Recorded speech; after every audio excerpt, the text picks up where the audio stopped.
All right, well, good afternoon. It's 3 o'clock, and I appreciate folks being here. And if you don't mind, if you could find your way to a seat. This is the third meeting for the Medicaid Oversight Advisory Board.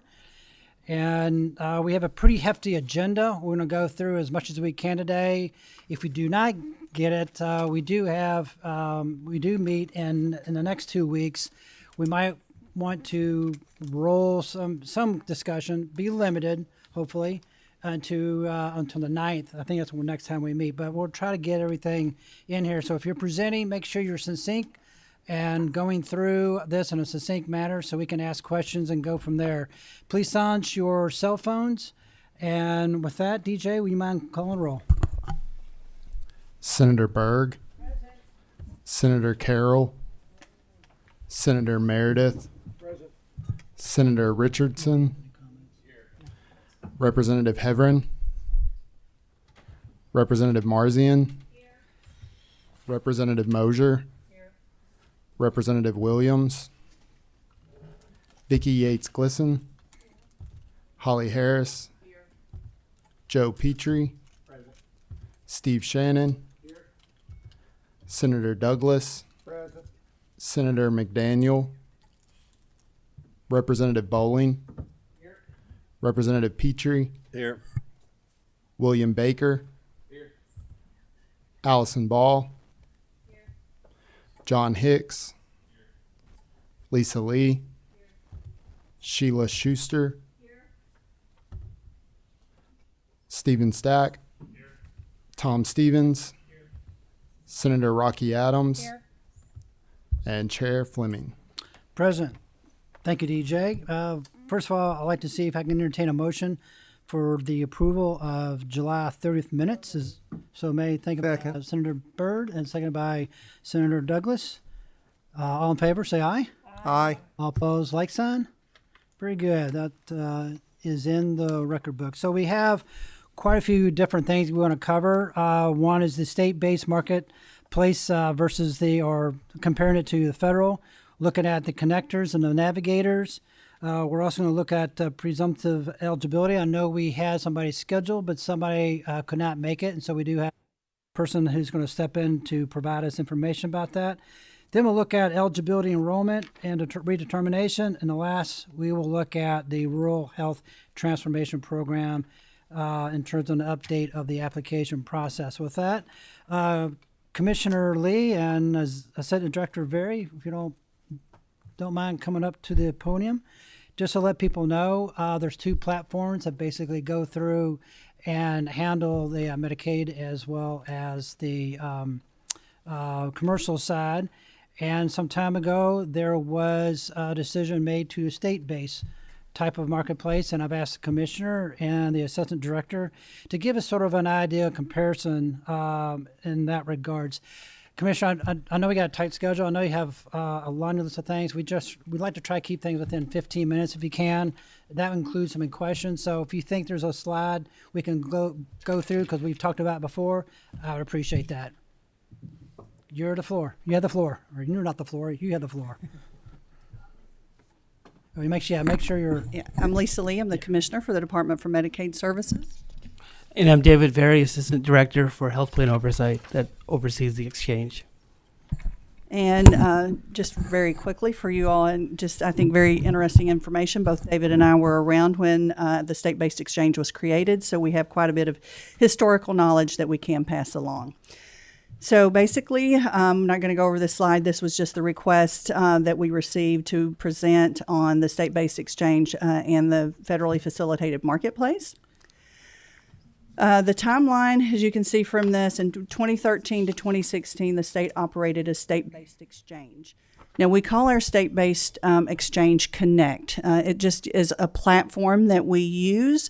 It's an integrated eligibility and enrollment system that also allows individuals to get Medicaid applications or complete Medicaid applications as well as CHIP and as well as SNAP. So it does have quite a bit of information on there, and it does connect individuals in Kentucky with a lot of additional services. In 2017, a decision was made to move from the state-based exchange to the federally facilitated marketplace, and individuals in Kentucky then went to the healthcare.gov website to get information and to apply for insurance products on the federally facilitated marketplace. In late 2020, a decision was made to move back to the state-based markets place. We had to do a little bit of a hybrid because that's just not something you could move overnight. November 21 to present, we have been operating the state-based exchange is in full operation. So, if you don't mind, Commissioner, I might, as you go through this, if you don't mind, I might take Chair's prerogative and just ask you just real quick questions if you can respond, just to expedite the process for that instead of waiting. Is that okay? Absolutely. All right. And so what was the total cost in terms of developing the state-based selection, and then what's the maintenance cost that we're having to go through, which I think you might be covered. Yeah, we are going to cover that in subsequent slides, so that's coming up. Okay, and how much did it cost originally? I had around $60 million. Does that sound right at that time to develop? Well, I don't know if we have that information in here. When we first developed the state-based marketplace, all of those funds, it was federally funded. We could receive federal funds, and do we have? It was around $100 million of federal funds to start up a state-based exchange. So the state funds during that time are artificially low because we're spending the federal dollars. Okay, thank you. Okay. And that $100 million is a estimation. We can get you the harder figure. That's fine. So funding for the state-based exchange is based on carriers that sell qualified health plans. We call those QHPs through the state-based exchanges. So those health plans pay a fee or a percentage of the premiums per member per month, and that is how a state-based exchange is funded. It functions very similar to the federal user fee that states who use healthcare.gov rely on. So the revenue from these funds funds the exchange operations, the technology platform, the consumer assistance, call centers, outreach, and plan management. So a funding model for a state-based exchange. So again, we call our state-based exchange Connect. It is an integrated eligibility and enrollment system that determines eligibility not only for Medicaid, but for SNAP, TANF, and child care, as well as products sold on the state-based exchange. So basically, it's a one-stop shop for anyone looking for health insurance. And our system is sophisticated and is one of the best in the nation. And it will look at applications, and the system does bucket individuals in the appropriate program for which they apply, because there is a federal law that says individuals have to be placed in the program for which they qualify. So if an individual, for example, maybe an adult, maybe qualify for a product on the exchange, but their children may qualify for Medicaid or CHIP. Their children are put in Medicaid and CHIP, and the parents are put in the appropriate program. And so again, this integration, it does help us maximize our funding. For example, Medicaid IT funding gets an enhanced federal match. And so if we make changes to our platform, it is parsed out, if you will, based on Medicaid and the exchange. So we are only using state dollars and Medicaid dollars for that Medicaid portion, and the exchange is funded through those fees. And who pays those fees? The fees for the IT system depends on the specific system. If it's Medicaid, Medicaid will pay for the fees, but if it impacts the state-based marketplace, then the state-based marketplace will pay those fees. Typically, when we develop an IT system, for example, or a change, we do a cost allocation method, and we cost allocate the total funds across each program that will use that IT system. Okay, just to clarify, so I've looked at the budget, it's like 9.9 for 1 year and 21.2 million for the next year. So that's support all different programs that come to that. So that basically, so you're bearing the cost of all that for IT purposes. Yeah, the integrated eligibility and enrollment system bears all the costs, but the costs are parsed out based on the specific program and the utilization of that program. Ma'am. Go ahead. Okay. So these are the exchange costs by year. You can see when we developed the health benefit exchange in 2014. You see that $5 million cost. You see it go to 13 in 2016. You do see that drop in 2017 to 2021 when we moved to the federally facilitated exchange. However, we weren't paying state costs, but there were federal dollars that were being paid to operate that exchange. David, is there anything else you would like to add? Oh yeah, just at the left side of the graph, the 5 million, 3 million, and 13 again are very low for a startup because of that federal funding. So these are just state dollars, I want to clarify. Yes. These are just state dollars, but the funding for the exchange does not come from the general fund budget. It comes from the fees that are assessed for the carriers who provide products on the exchange. So it's a pass-through. And I want to turn this over to David again. He has been with the state-based marketplace since we have created it, and he has worked very diligently in helping assist individuals get a product on the exchange. And I want to turn this over to him to let him talk about the advantages of our integrated state-based marketplace. David? So yeah, we were a state-based exchange, and then we went on the federal platform, and then we came back. That makes us literally unique among our sister states. And they're then asked the question, why should we be a state-based exchange? Why not just stay on the federal platform? Well, first and foremost is the integrated system. It is extremely sophisticated, and it makes sure that we take the applicant, and the online portal actually changes questions depending on the answers you give it. If you tell the online portal that you are 65, it will start asking questions about a Medicare savings plan. If you then tell it that you're in a nursing home, it'll start asking you questions about long-term care. If you have children, it will evaluate that separately than pregnant people, than the young adults. And so when it gets to the end, then it makes the decision of what the best coverage is for the best scenario, the right coverage for the right person at the right time. But more importantly than that, I think, is that we're Kentuckians helping other Kentuckians. Our contact center is local. We have a DCBS office in every county. Some counties have two. We have Kynectors and licensed insurance agents in every county. It's neighbors helping themselves. So if something goes awry, if someone needs a little extra assistance, how many people, when it comes time for your open enrollment at your own work, and it's time to sign up for your plan, can't wait to look at deductibles and copays and what that all means, right? So we have people right by you who are able to help make that decision to make sure you get into the right plan. It's comprehensive coverage for people who are then coming off of Medicaid. They're not being thrown off. No, they've gotten a better job. And now they don't need a safety net. They need a springboard.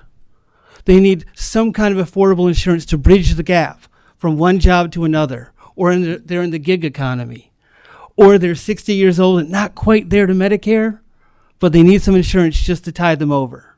And so this handles all of those constituents to make sure that if there are gaps, they're bridged. Thank you, David. As you can see, he's very passionate about this program, as am I.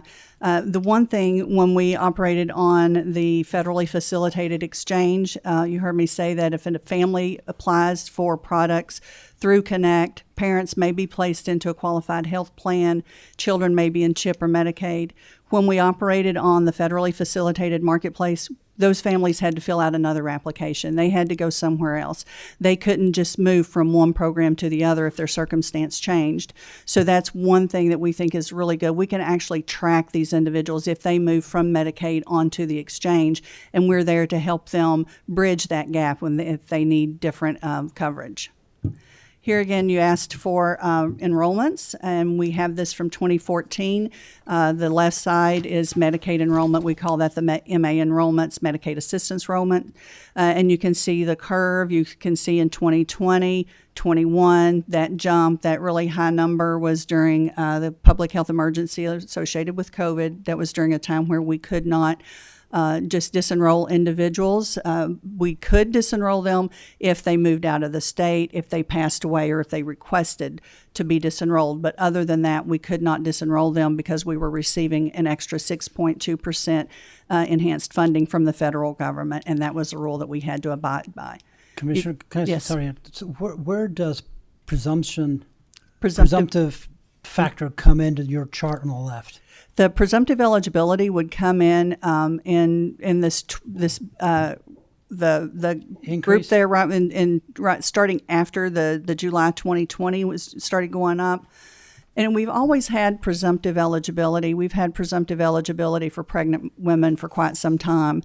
And then in 2014, we created presumptive eligibility for hospitals, which was a federal requirement.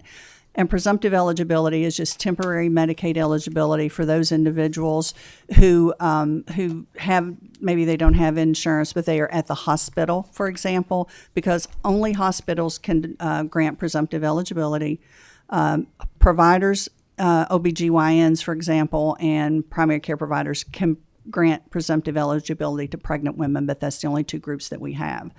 And so it helps those hospitals receive payment, and it helps individuals receive care. And I think you're going to have maybe another presentation on presumptive eligibility.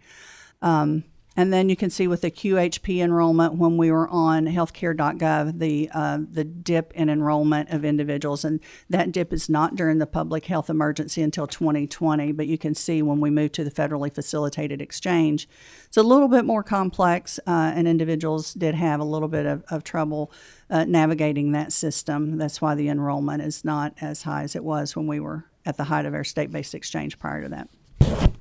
QHP enrollments in Kentucky by year. This is just very similar to the slide that you just saw. Again, you just see the number of individuals enrolled. Currently, we have over 97,000 individuals enrolled in qualified health plans on Connect.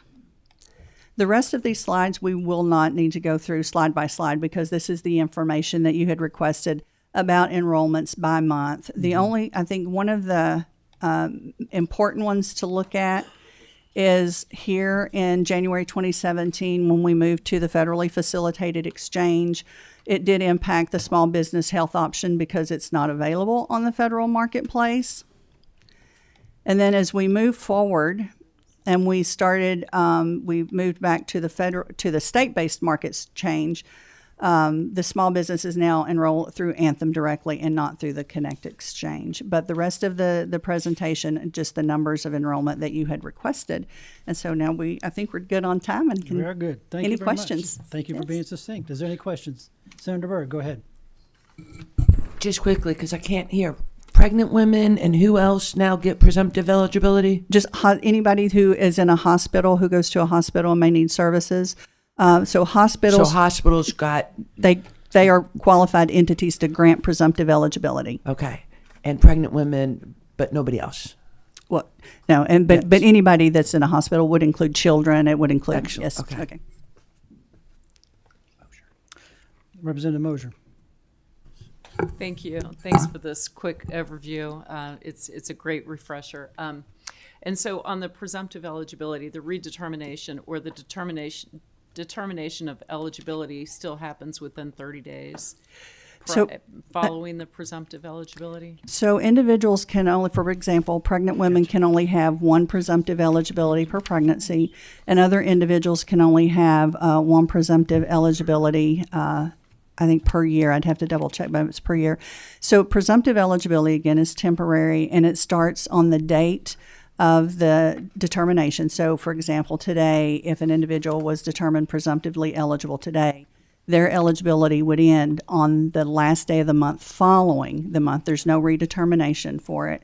And then, or on the date that they were determined eligible for full Medicaid. Okay. All right. May I ask another question while I'm here? Thanks.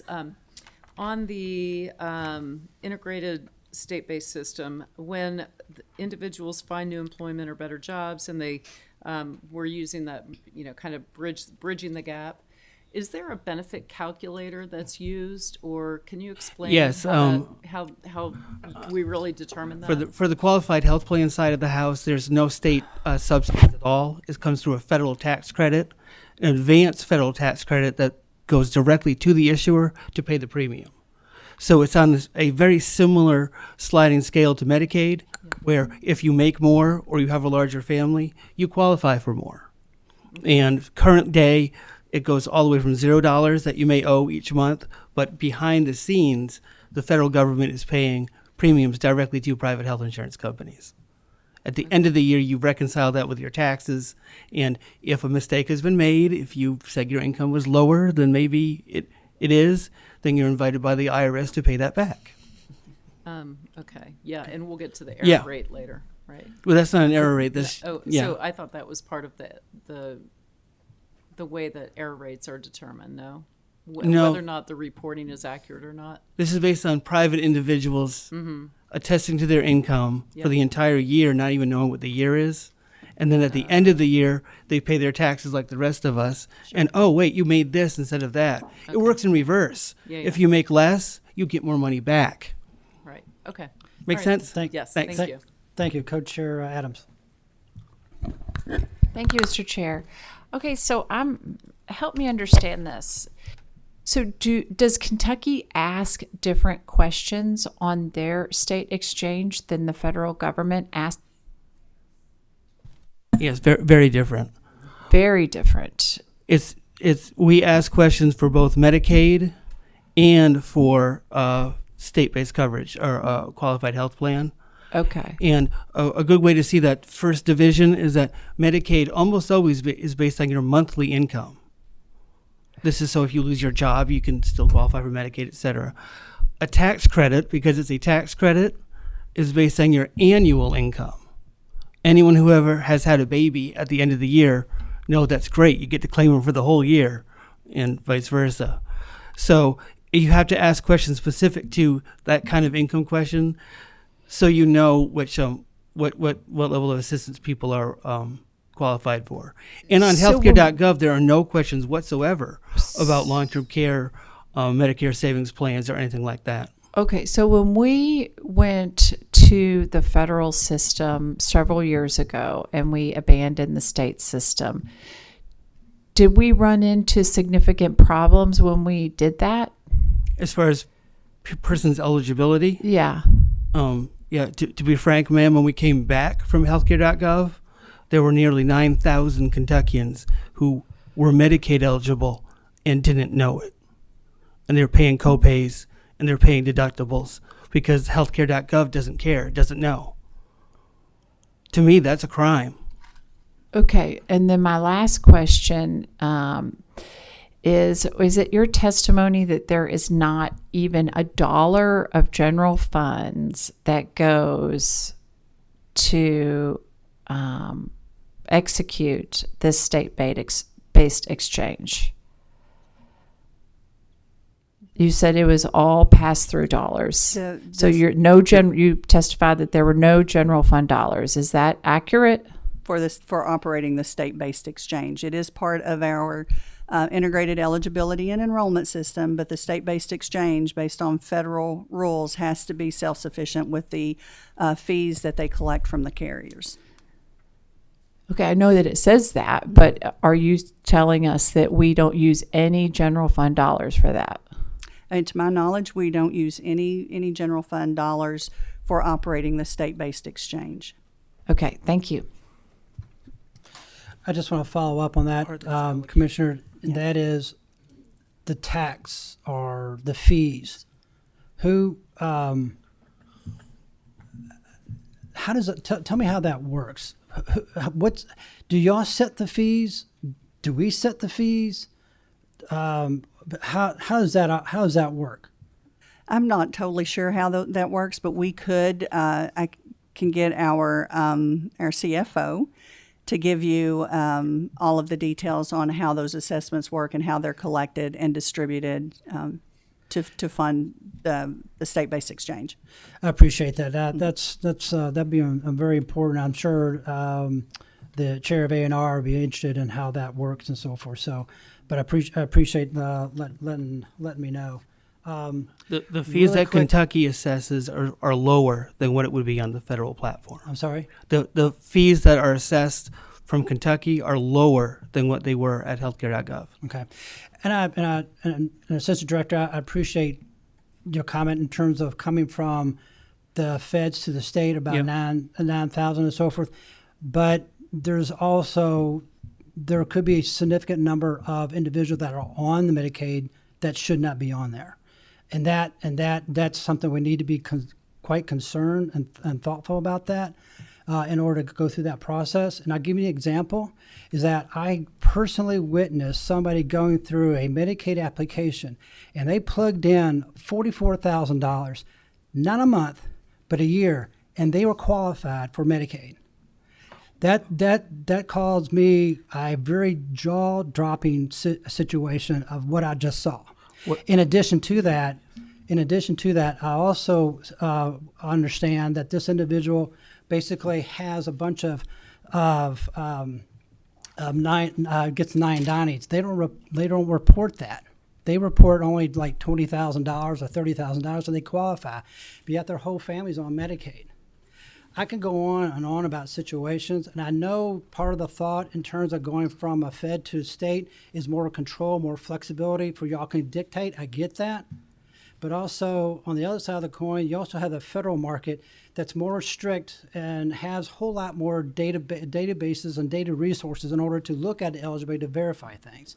I just want to point that out. And like I said, I do appreciate your comment. You know, as far as people should be on there, they should be on there, and if they're not, then they need to be on there because that's what we're here to do. So, Senator Burr, I appreciate coming on. We need to move on unless it's absolutely pertinent and critical.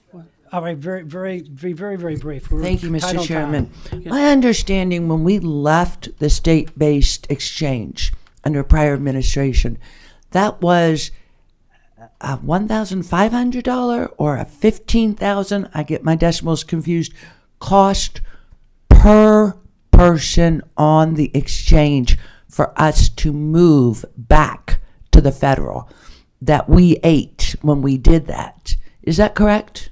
I'd have to take that back and double check those figures. Okay, thank you. Thank you.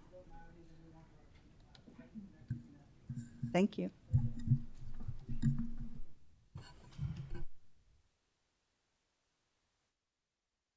I'm sorry. Thank you, Chris. So if our Kentucky Kynectors, Navigators, Mr. Baker, Miss Meehan, Miss Lewis, Jared Haley, me and Miss Anderson, I think that's it. Could y'all make your way up to the point? If you don't mind, introduce yourselves. I assume Mr. Baker will go first since he's first on the list. And just to let y'all know, these individuals work with the DMS in order to try to find, as the name says, connecting people to make sure they're aware of this of services that we offered. So your floor is yours. Mr. Baker, do you want to go first? Like I said, go ahead and introduce yourself and the others, and we go from there. Yes, I'm Rick Baker, the Executive Director of Community Action Kentucky, the state association for the 23 community action agencies that cover all 120 counties of the Commonwealth. Margie, hit the middle. Margie Meehan, Program Director for Community Action Kentucky. Molly Lewis, CEO of the Kentucky Primary Care Association. Make sure your mic has green on there. Is it green? Yep. Okay. All right. And make sure the mic is close to you. Yeah, Molly Lewis, Kentucky Primary Care Association. Thank you, Ms. Lewis. Go ahead. Okay, we want to thank co-chairs Adams and Fleming for inviting us to share with you the work that our Kynectors do across the Commonwealth. We're going to start with Community Action Kentucky, who we are. Again, we are 23 community action agencies that have a physical office and a physical presence in all 120 Kentucky counties. Collectively, the network works to empower low to moderate income individuals and families to attain greater economic stability and long-term success in all 120 counties.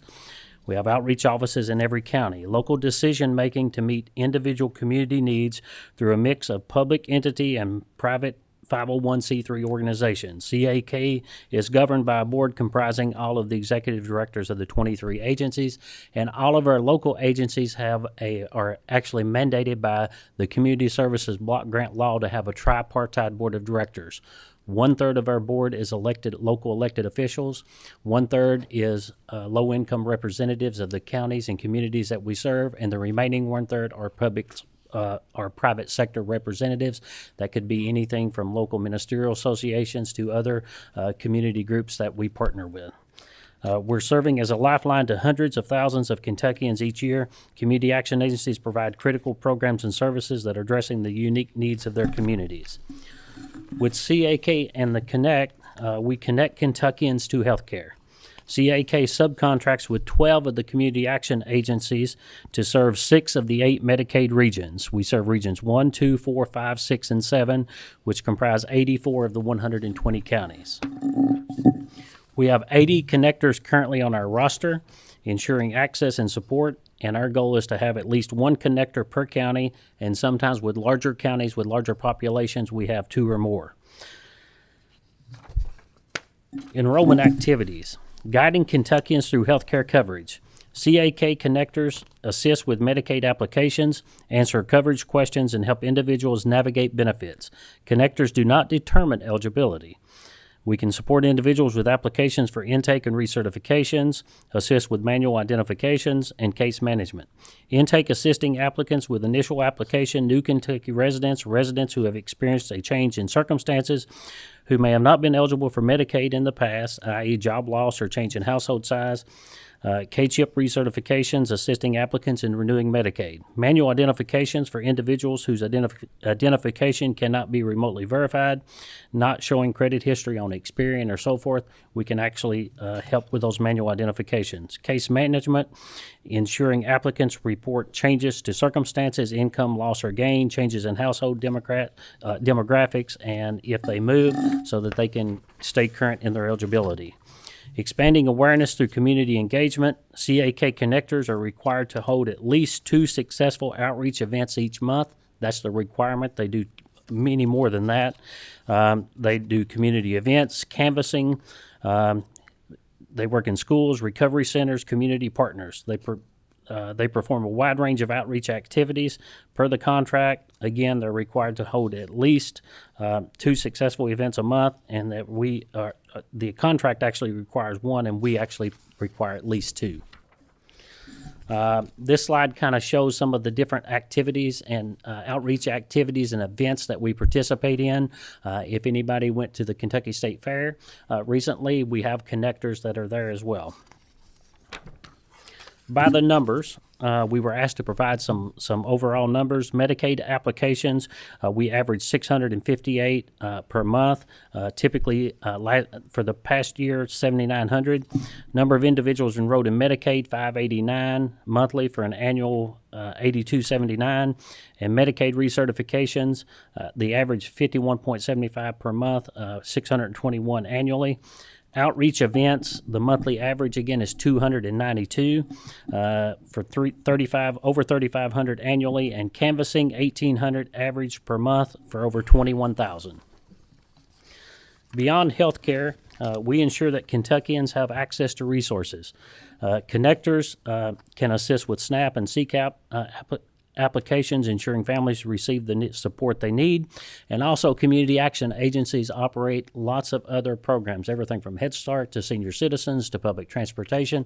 And if we come across someone that needs a referral out to other agency services or partner services, we make sure that we connect them with the services they need. And with that pretty much wraps up the presentation, and I guess we'll do questions at the end. So. Yep. Yeah, if you don't mind, if you go ahead and each of y'all make your presentation, and we'll wait and ask questions after that. As y'all are sitting there, would y'all mind also addressing the number, when y'all present the numbers of folks that y'all serve, could you break out between number of people that are on expansion versus number of people are traditional? We have Medicaid numbers. Or do y'all, maybe y'all don't break it out that way. I don't know.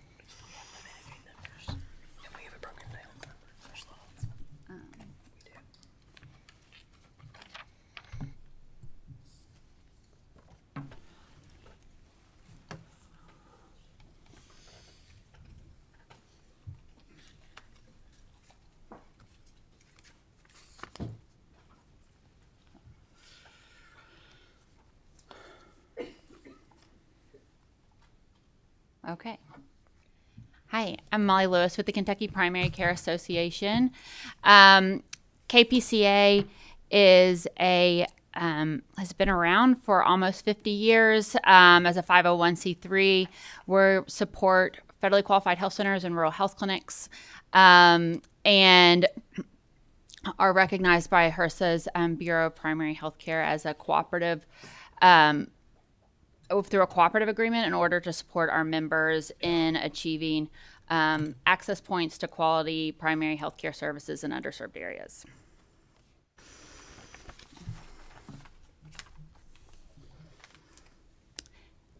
Here's a look at there are 25 federally funded community health centers across the state that we support in 625 locations.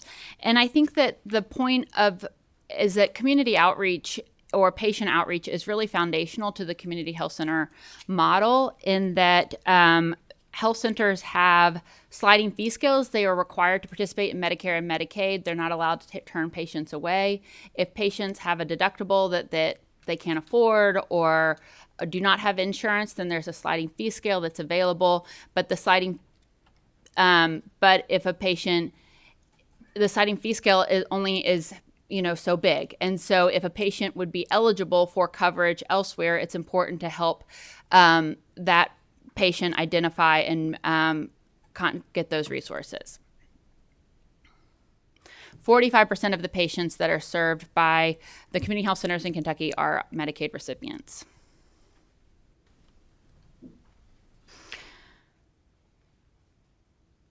And okay. So one of the ways that we support our members, and sorry, I'm going to go back for a second. If you'll notice throughout the state, we have had Kynectors for 12 years. We have participated with KHBE, and I'll get to this in a minute, in serving Region 8. But outside of the Kentucky Health Benefit Exchange program, we have had Kynectors in most all of the health centers. They have them as part of their staff or through relationships in order to be a point of contact to help their patients access resources. So one of the ways that Primary Care Association supports our members or helps improve our members' capacity to care is through a clinically integrated network.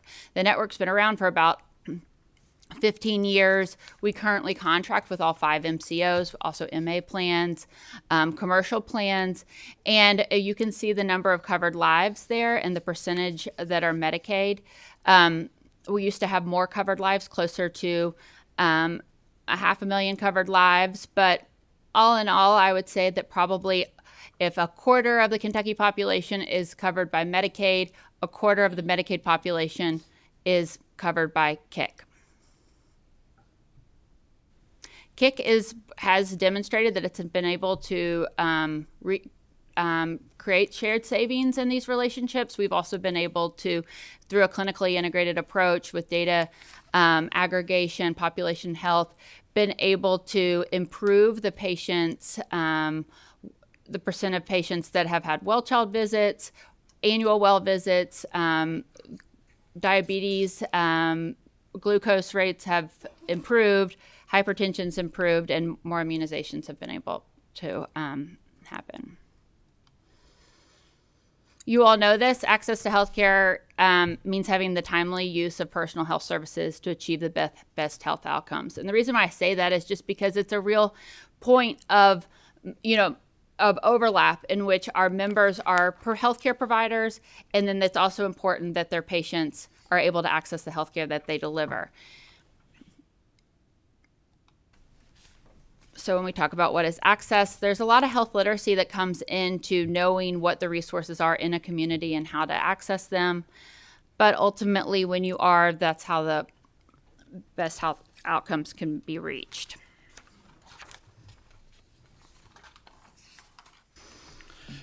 Ms. Harris, Lewis. sorry. So here's our thing.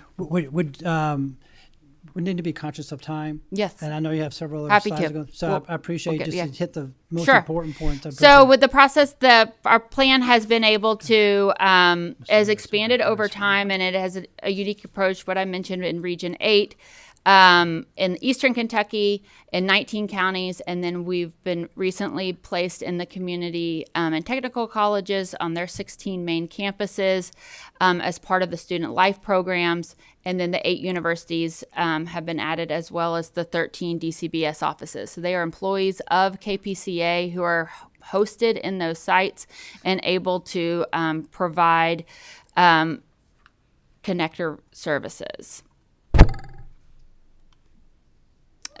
Our model is a little bit different, that they're dual certified and are trained in the local communities in order to have the portfolios of resources and be able to maintain and help with the health literacy and education. These are the types of activities where you could find a connector. And then here's an Representative Fleming, this was what you were asking about in terms of how the applications have been broken down. Thank you. The 40,000 clients that were served by our connectors. We currently have 63, and there are hiring for the universities currently and the rest of the DCBS offices. But there is an overview of the types of enrollment that occurs by the KPCA connectors.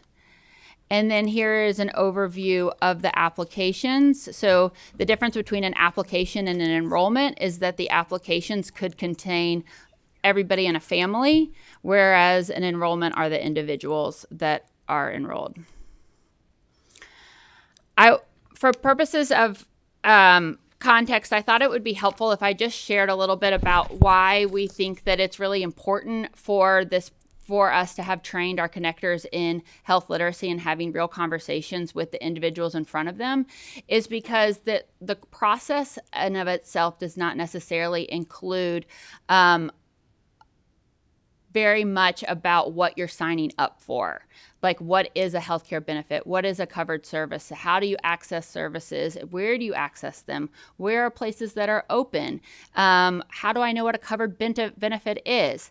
So our connectors, it's really important that they create this relationship and they get accurate information. I would say that 30% of the patients that are attributed to our network, I know this from the network standpoint from our data, we don't have a phone number for. So that means as soon as they're enrolled and money starts flowing out of the Medicaid system, like, we have everything but knocking on doors to try and find a patient. And so in terms of opportunities for improvement, I have a list of them. I know that we're short on time, but I think that there's a lot that we can accomplish through the application, the information that's asked, the relationship that's established, the consent that is to contact an individual so that they can have this more proactive approach to taking care of oneself and taking advantage of the benefits that are being paid for, so that the investment that Kentucky is making in the healthcare of covered individuals actually results in healthcare that can help them get healthier. And I'm sorry about the time restraints, but I think that there are a lot of opportunities that we've learned over the last 12 years, and why it's important for us to be able to maintain that relationship so that we can assist the individuals in how they access healthcare so that they can ultimately be healthier. Thank you.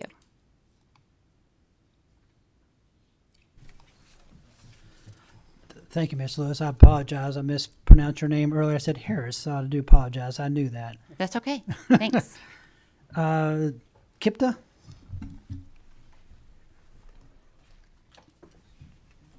Miss Haley, Miss Anderson, no, Mr. Haley. Sorry about that. I'm having a hard problem today. Calling people wrong names and getting the genders wrong. Like Jiminy Christmas. Y'all go ahead and introduce yourself, and if you don't mind, just if I like no more than just a couple of minutes, 3 or 4 minutes, it'd be great if you can do that. Absolutely. I can get. Well, shoot.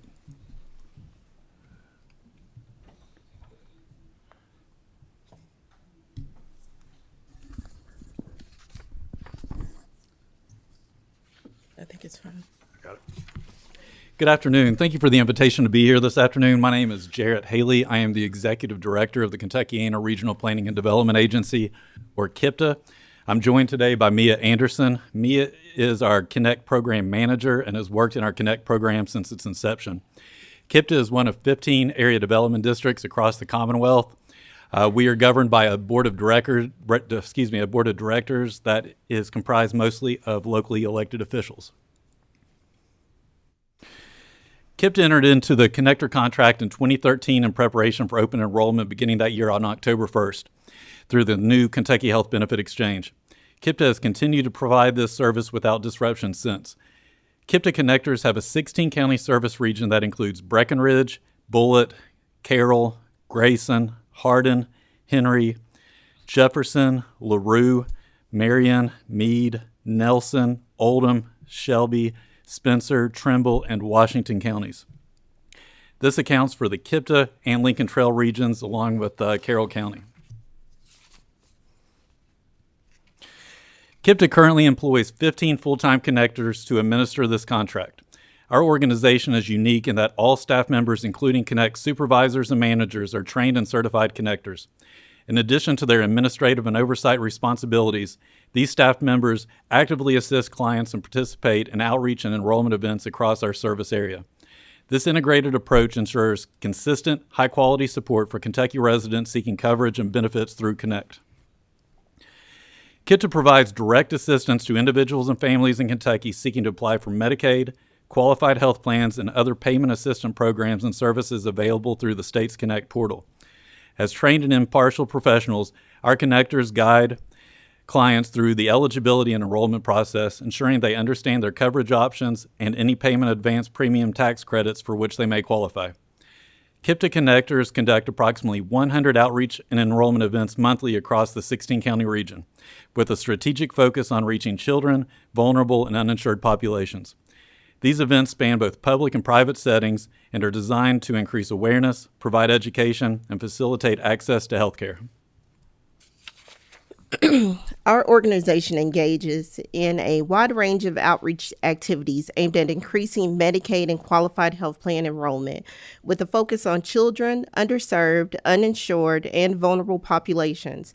Recent initiatives have included participation in community-based events such as back-to-school fairs, farmers markets, grocery stores, public libraries, career centers, community centers, and faith-based ministries. These activities allow our Kynectors to maintain a consistent and visible presence in the communities, particularly in areas with transportation barriers. At these events, Kynectors provide on-site education, eligibility screenings, and direct enrollment assistance, ensuring individuals are informed and supported throughout the application process. In addition to initial enrollment, KIPTA offers ongoing support to help clients maintain coverage over transition to other forms of insurance when eligibility changes. This includes children and families that are facing disruption to their healthcare coverage as the state unwinds the COVID-19 public health emergency, uninsured children under 19 who live in families with an income at or less than 218% of the federal poverty level and are eligible, assisting individuals transitioning from Medicaid to qualified health plans and vice versa, and APTC after losing Medicaid eligibility. Supporting young adults in obtaining their own insurance plans when transitioning out of parents' plans, guiding contract workers, farm laborers, the self-employed, and small business owners without access to employer-sponsored insurance. KIPTA has also partnered with businesses that have closed or downsized to ensure their employees receive proper education and enrollment assistance as they transition away from employer-sponsored coverage. These efforts help minimize gaps in coverage and ensure continuity of care during times of employment or life transition. In the calendar year of 2024, KIPTA assisted a total of 7,341 individuals with Medicaid enrollment and renewals across our 16-county service area. The average out of 600, the average out that averages out to 612 individuals per month, reflecting our continued commitment to providing direct support to uninsured populations. This monthly average represents consistent engagement through outreach, education, and one-on-one enrollment assistance. KIPTA supports small business employer groups primarily by helping business owners through the initial pre-screening and preparation phase for coverage on the Connect Exchange. Once eligible, we refer them to certified agents for formal enrollment. KIPTA has supported several businesses during closures or layoffs, including Flint Group, MTD Products Incorporated, Bell Brands, and so on. KIPTA Kynectors collaborated closely with these employees to ensure their departing employees receive timely education and assistance when transitioning to marketplace coverage. We submit a monthly report. This report has been shared in advance to today's meeting. The report includes detailed monthly agency expenditures, performance measures, and data regarding education, outreach, and enrollment events attended or conducted by KIPTA. And that concludes our presentation. We're happy to take any questions. Thank you, Executive Director. Appreciate Ms. Anderson. Thank you all very much for y'all's presentation. Any questions? Representative Havern, go ahead. Thank you. Thank you all for the presentation. I really appreciate it. And I'm not sure who best is to answer this question. It's so whoever is, feel free to come on up to the table. I don't feel like I was able to fully understand the difference between a connector and a navigator. Could someone explain that a little better to me?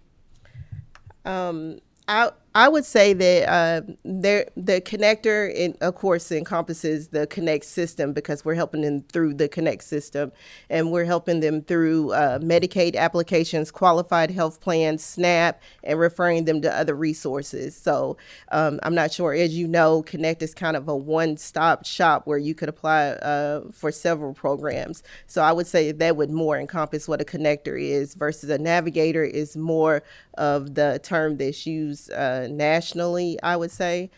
David, would you? I was just going to help out. I'm Carol Adkins. I'm the director of the program at Kentucky Primary Care Association. So connectors, can you hear me? Yeah. Yes, ma'am. Connectors are state-funded navigators, basically. They're almost the same. They're simultaneous, except that connectors are state-funded through KHP, the Department of Health Plan Oversight. And the navigators, on the other hand, is what they are the ones in the health centers or in the hospitals or the health departments, correct? Hi. Hello, folks. It's terribly confusing. I'm sorry. Can I sit down? Yes. It's really simple. Can you hear me? Hello. There we go. Sorry, guys. We use the term connector to cover two different, very distinctly different groups of people. One is navigators. That is a term that's used nationwide for anyone who has a state-based marketplace and is prescribed by law. We have to have that. It's people through grants are out in the community enrolling people. They have to do outreach and this kind of thing. We have a couple hundred of them, meaning about 120. Then, in addition to that, we have connectors who you're going to find them usually in your local hospital. They're in the financial counseling office, and they're helping people who are uninsured, who come to the hospital or come to the clinic and need help navigating the system. No state dollars go to them at all. They're funded by the clinic, the hospital, whatever, and they're simply trying to help people find the best health coverage while they're there at the hospital or clinic. And that's the remaining several hundred. We have 400 or 500 of those and about 100, 120 of the navigators. Yes, ma'am. Go ahead. Thank you. Just to follow up, if connectors didn't exist, nor did navigators, would those resources still be available to Kentuckians? I can't answer that. You mean the grants?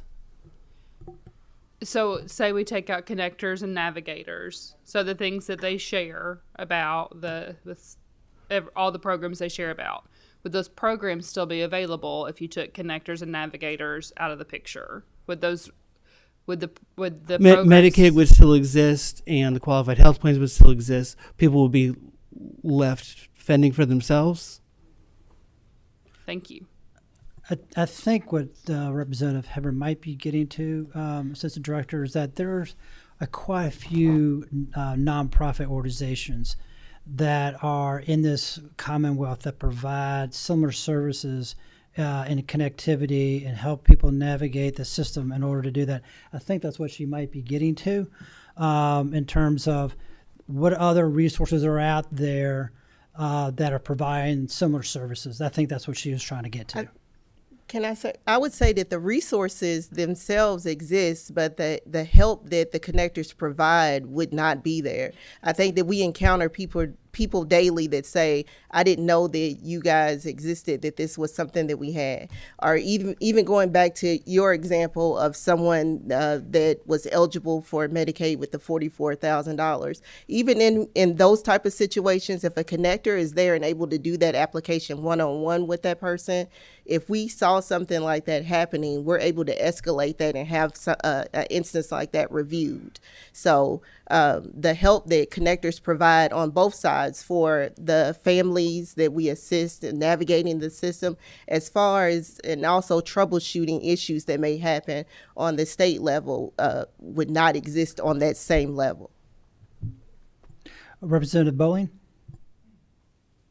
Thank you. Quick follow-up on that, on the question that Representative Hevern asked. No state dollars go for connectors. You said that they are funded by the organizations which host them. You mentioned hospitals in your example, I believe. But what about like KIDPA, for instance? You said you had 17 or 18 connectors in your office, I believe. How are those funded? Our 15 connectors are funded through our contract with the Kentucky Health Benefit Exchange. Yeah, so there's contracted connectors and then non-contracted. The contracted, like these folks, obviously contract with the state. Then the majority of the connectors are not contracted. They're through local organizations. Sometimes they're hospitals. Sometimes they're soup kitchens. Sometimes they're people in the basement of a church. And they take training so they know how to operate the system. They help people there at the point of service, but they're not paid at all. Okay, but so there are state dollars that go to fund connectors. The Navigator programs, the contracted. Okay. All right. Thank you very much.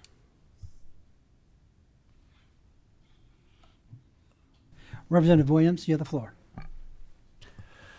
Thank you, Mr. Chairman. I have maybe just real quick too. How do you navigate the service areas for the different? Or I've heard at least 4 today.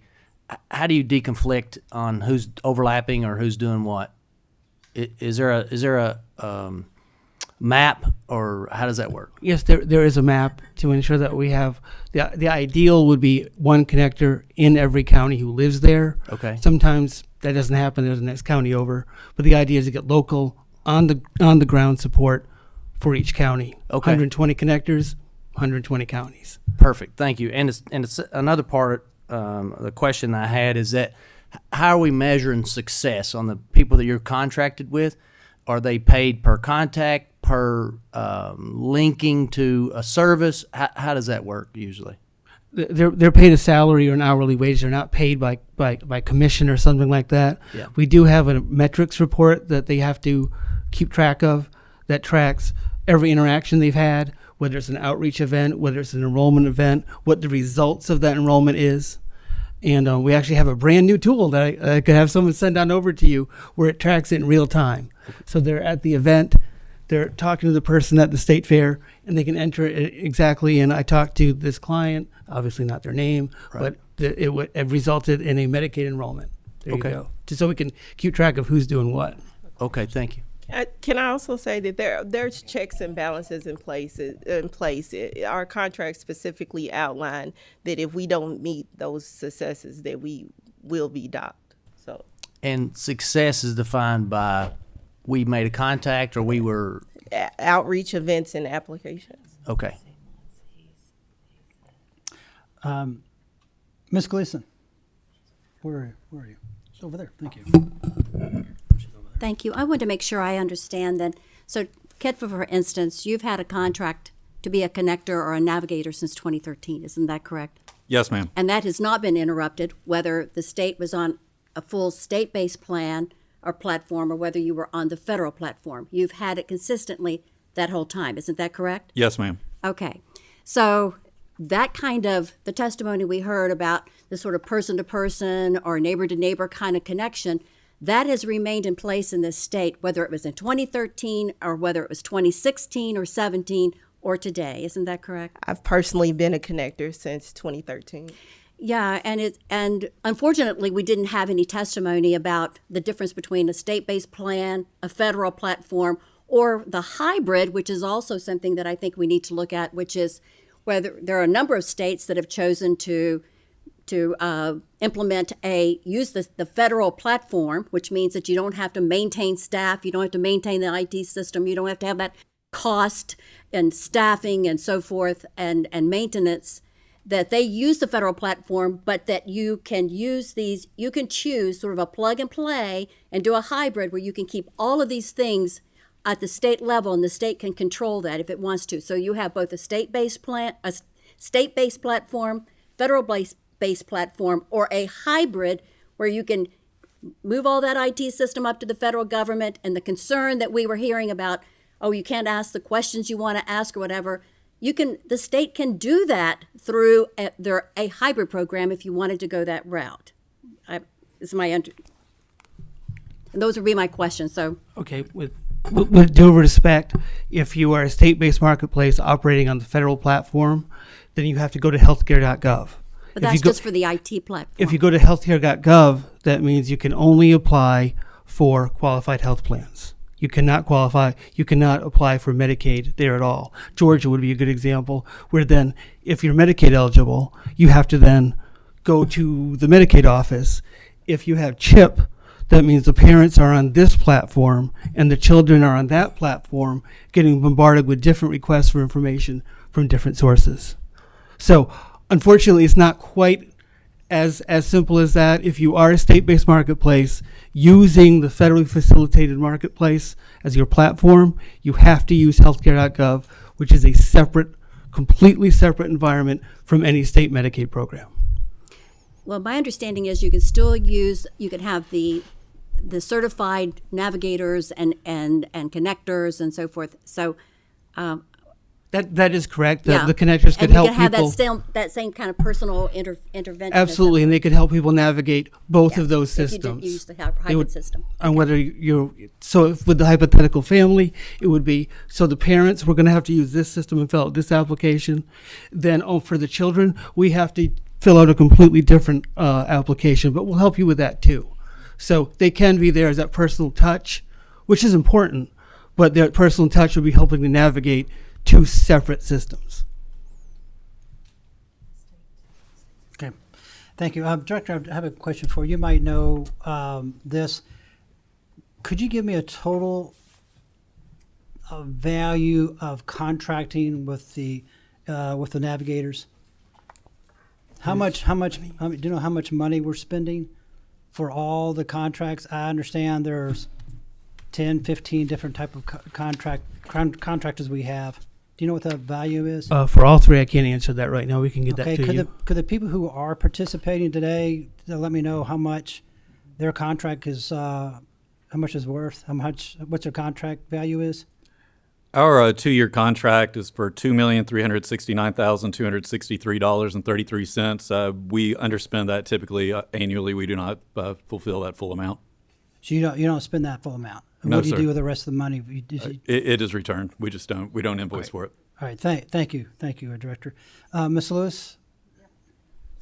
We have two different contracts. One is for Region 8, which is about 2.4. And then with the recent expansion to the universities and schools, it's about another, I believe 2.4. So I think there's for those two different contracts. Okay, I had $7 million. I don't know if that's something close. Unless That's the a- DCBS that's- offices are also in addition, it's possible. Okay, that's fine. That's 3 contracts, so that's possible. Okay, If I mentioned, great. if I missed one. Great. And Mr. Baker?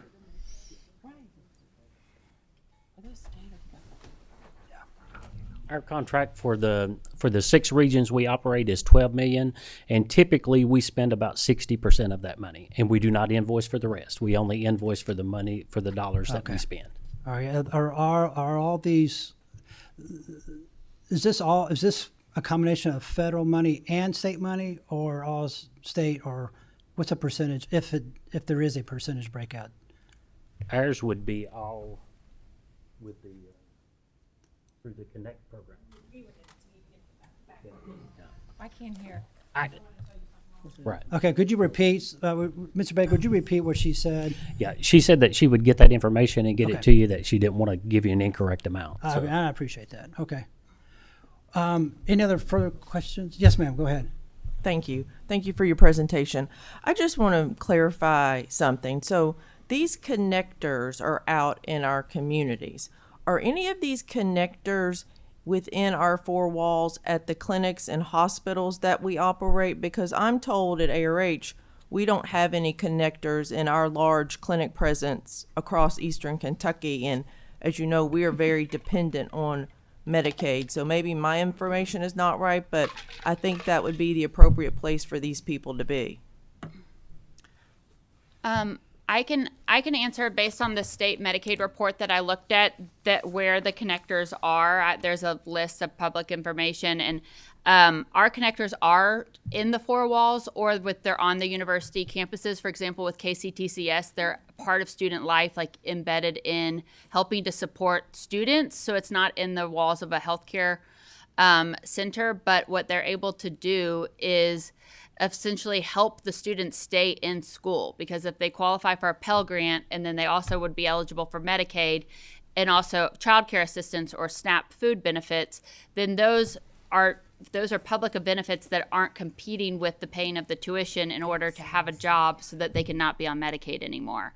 And so the idea is that how do you help with workforce development and help individuals be able to have their access to the resources and education. And so what I was going to add earlier is that if the premium, but for the hospitals, what I believe is true, and somebody would have to verify, there is a contractor or an entity that reports in the Medicaid reports that I believe works for the hospitals, who does the presumptive eligibility part, and they have about the same amount of kind of touches as these other groups as well. Like if you look to see the number of applications or things that are processed on a monthly basis, there's another entity that is listed on there, and it's my understanding that that is a hospital entity.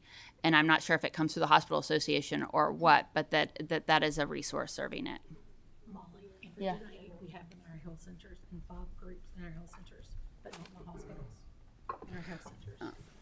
Can I say that we have certified application sisters and then there's connectors, and I wouldn't want anyone to believe that there's not a connectors available everywhere. So like connectors that we have for KIPTA, they rotate to different locations all the time. As you know, it may be one place that at a certain point you have the same people that would be going there. So if you had a location that a connector was requested, we would be able to go there.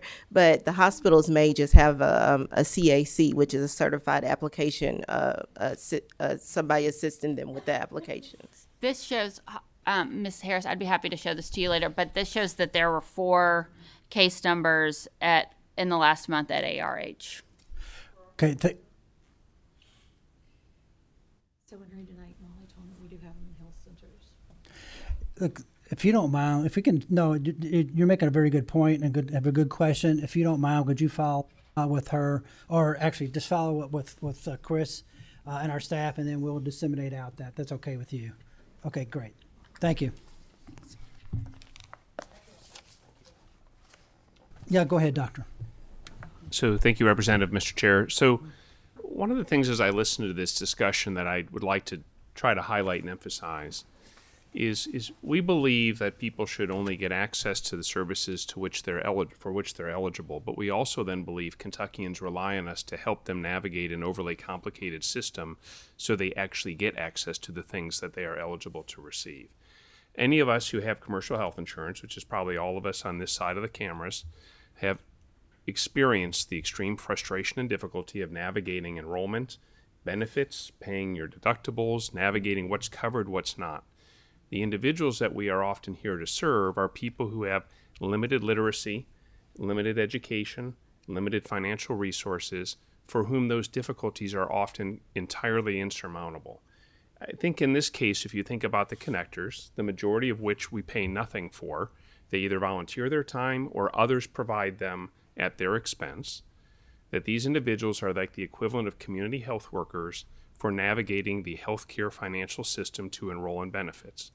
With regard to the integrated eligibility system, which is the Kynect exchange, one of the reasons I think we would assert it is incredibly valuable and why it's important to continue to maintain a state-based approach is because we make it easier for citizens to access multiple benefits through one point of contact. We have one database, we capture all their information, it then identifies all the benefits for which they may be eligible, and then they may get access to nutrition support, they may get access to health insurance, they may get access to temporary financial assistance through a different program, or other services and benefits that they may otherwise never know they're eligible for, and therefore not benefit. As we've discussed before, our state has atrociously poor healthcare status. It's something all of us up here want to improve. This is simply an attempt to use a technology system with in-the-community Kentuckians helping fellow Kentuckians navigate a really difficult and burdensome system. And I think we feel very confident that this system has helped Kentuckians to get access to services they otherwise clearly would not have. So I just wanted to put this in context as I'm listening to the discussion for why I think that the group who has testified, as I've listened to these witnesses, believe there is a great deal of value for the people in Kentucky, the 4.5 million Kentuckians who rely on us to try to help them navigate their life and reach their full potential. Thank you, Mr. Chair. Thank you, Doctor, appreciate your perspective on that. Point very, very well taken. Thank you all very much. We appreciate it. Our next individual or discussion is going to be presumptive eligibility. And as I mentioned, we have two people substituting for who we originally had in here. So if when y'all sit down and get yourself comfortable, go ahead and introduce yourselves. And if you can make, I know you got a lot of things you want to cover, but try to be short and concise. I thought Mr. Mustard would agree with that. So, good afternoon. Thank you for having us from the Kentucky Hospital Association. I'm Jim Musser. I'm the Senior Vice President for Policy and Government Relations. And unfortunately for you, I'm kind of the third string on this topic that you're going to be hearing about. We actually had practitioners from hospitals who had intended to be here with you this afternoon who actually have practical experience. My knowledge, such as it is purely theoretical. So I'll do the best for you that I can. Fortunately, there's someone with me who has more knowledge than I do. Jim's very kind. My name's Rosamond Dolan, and I am the Associate Vice President for Payer Relations and Health Finance Policy with the Kentucky Hospital Association. And Mr. Chairman, when I was starting in my career, my minister gave me some good advice. He told me about the 3 B's of public speaking.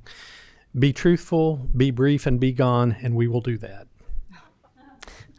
I think on the topic of presumptive eligibility, it's something that at the time of House Bill 7 was a big number, but it isn't now. At the time, we worked with the Speaker Pro Tem and others in the General Assembly to set forth some guidelines in the legislation for how presumptive eligibility would be determined. As you heard from the commissioner, hospitals are one of the 2 determiners of presumptive eligibility. At this time there are, and Commissioner, you feel free to correct me if I've got my numbers wrong, there are about 1,500 individuals who have presumptive eligibility out of a Medicaid population of approximately 1.4 million. So it is a minuscule number, and I think the good news for the state is, based on the survey that we do with folks when they're in the hospital and looking for service, they self-attest, and we're getting it right about 82% of the time. So it's not a 100%. We're not perfect, but these are self-attestations, and so we're looking at things like household income and household size, and we ask questions too, not specifically for this, but we're also doing surveys on food insecurity and those kinds of things. And so if someone is food insecure and has a large household and a very low income, it's going to be a pretty good match between who is going to be presumptively eligible. And of course, it makes sure that the patient's able to get the treatment that they need when they need it. And of course, that is always our touchstone, is to make sure that our patients get the treatment that they need when they need it. Rosamond, I think you probably have a lot more to add than what I've just added, but the main thing I think to keep in mind is that the number is very small, and I'm going to take that 1,500 number, and maybe somebody with a calculator will do this better than I can do it in my head, but if it's 1,500 people and we're getting it right 82% of the time, that's better than 1,200 of the 1,500. So we're doing pretty well, I think. Absolutely. So earlier we heard from Commissioner Lee, and we know that hospitals were authorized to engage in presumptive eligibility determinations in 2014, and then in 2022, CHFS and DMS were removed from hospital determinations for presumptive eligibility. So that means hospitals are one of the only places you can go to be determined presumptively eligible for a hospital presumptive eligibility, which is separate from the presumptive eligibility for pregnant women. So that's something different. So for hospitals, though, this occurred through House Bill 7, and we can talk a little bit about some of the things that hospitals are supposed to be doing under this bill. So when hospitals, first of all, hospitals can qualify to participate, who participate with the Medicaid program, can request to be determiners for presumptive eligibility. So that's how they get involved in this. They have to participate in Medicaid and make the request to be a determiner. And then also they have to undergo training.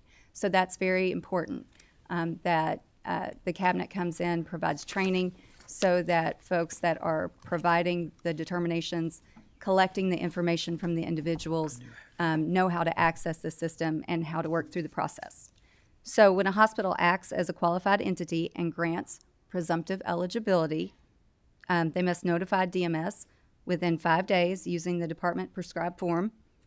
They must also provide written notice when the presumptive eligibility starts, when it ends. They are also required to provide instructions on how to submit Medicaid applications at the local DCBS office. So DCBS, the cabinet, they are removed from presumptive eligibility, but the final Medicaid enrollment is retained. So hospitals aren't doing full eligibility enrollment. So with that, they are also helping to fill out those applications. A lot of times individuals come in and they need some assistance understanding what the information is requesting, what documents may apply. And hospitals have Kynectors. They have staff that they pay to help do this. And they also may rely on contractors that can come in and also help do this. And they also maintain records of the applications that they have and issue presumptive eligibility identifications so that the individual can have a document that says, they have Medicaid services. Is that it? I think that covers what we All can right. tell you. Thank you very, very much for your presentation. I appreciate y'all substituting on short notice. It gives us a little bit of an idea of what's going on. Any questions from the board? And we are happy to try and answer questions, but we will not answer them if we don't know what we're talking about. We're happy to take those and get back with you. Well, I think a good compliment is to the administration and to the cabinet for looking at that presumptive measure, because it was around 150, 160, 70,000. Now it's well within a manageable level. So I do appreciate the cabinet for going through and looking at that, and I do appreciate that. Very good. All right. Well, thank you all very much. I appreciate it. Thank you again for having us. Thank you.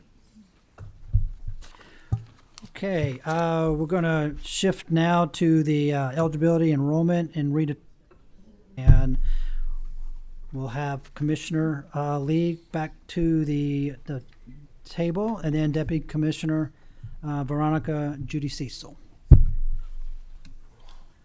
Commissioner, I know you've already introduced yourself. Veronica, will you go ahead and introduce yourself, and then you have the floor. Thank you. Good morning, or good afternoon. It is afternoon, isn't it? Yeah. It's been a long day. My name is Veronica Judy Cecil, and I am the Senior Deputy Commissioner for the Kentucky Department for Medicaid Services. So given the time, we'll just jump right in. This is just a slide that we typically do for our presentations, always to just give a little overview of the Medicaid program, who we are, who we serve. We currently have 1.4 million members. Over 600,000 of that 1.4 is children. So we currently have a little over 1 million children in the state of Kentucky, and over 600,000 of those children are enrolled in either Medicaid or the Kentucky Children's Health Insurance Program. We have approximately 450 expansion members. Those are members between the ages of 18 and 65 who are at or below 138% of the federal poverty level. We have over 69,000 enrolled providers who treat our members. That includes both in-state and out-of-state providers. Our total budget in 2025 was $20.6 billion. This again is just the request that the Medicaid Oversight and Advisory Board requested. You can see there's there's some comments in red because some of the documentation was very large. We have provided separate reports for some of that information. Here's just a Medicaid enrollment trend from January 2020 to July of 2025. You can see in 2020, during the height of the pandemic, how the eligibility did increase. You see that significant drop there right between 21 and 2022. Representative Fleming, that's where you were talking about the presumptively eligible individuals over 100,000. And then that's where that drop came from, is most of those presumptively eligible dropped off because, again, presumptive eligibility is a temporary eligibility, and it was not subject to the enrollment provisions that were included in the pandemic related to Medicaid states receiving enhanced funding. So you can see that we did have in 2023 the height of our enrollment. We started unwinding from the public health emergency in April of 2023. That's when we started doing our recertifications. And I am going to turn it over now to the Senior Deputy Commissioner to talk about some of those eligibility verification sources and the rest of the presentation. Thank you, Commissioner. As we've been talking a lot today about ensuring the eligibility of individuals and making sure that there are verifications, absolutely, verifications are an important part of ensuring that we are properly enrolling people. It's a program integrity component, and we want to make sure that we're only paying for services for folks who are eligible. What you see on this slide is a snapshot of the different data sources that are utilized for us making those determinations. We have provided a report of 35 data sources that are our current, different sources that we go to do various eligibility checks. We have, as this notes, we have some that are specific to income and employment, identity and citizenship, residency and addresses, other benefit program participation, and Medicare enrollment. So we have a very robust system. Not only do we have, these are all CMS approved, and we have more federal, state, and commercial data sources than what's on the federally facilitated marketplace, because we check eligibility across various programs. So we have the ability to do a little bit more verification than you would probably see on the federal marketplace, because we are checking for the different programs through the integrated eligibility and enrollment system. Again, when we can't go out and verify the information that are in these data sources, that means that it drops to what we call an active verification. So our workers go out and check and do additional requests for information. So when you hear an RFI, that's a request for information.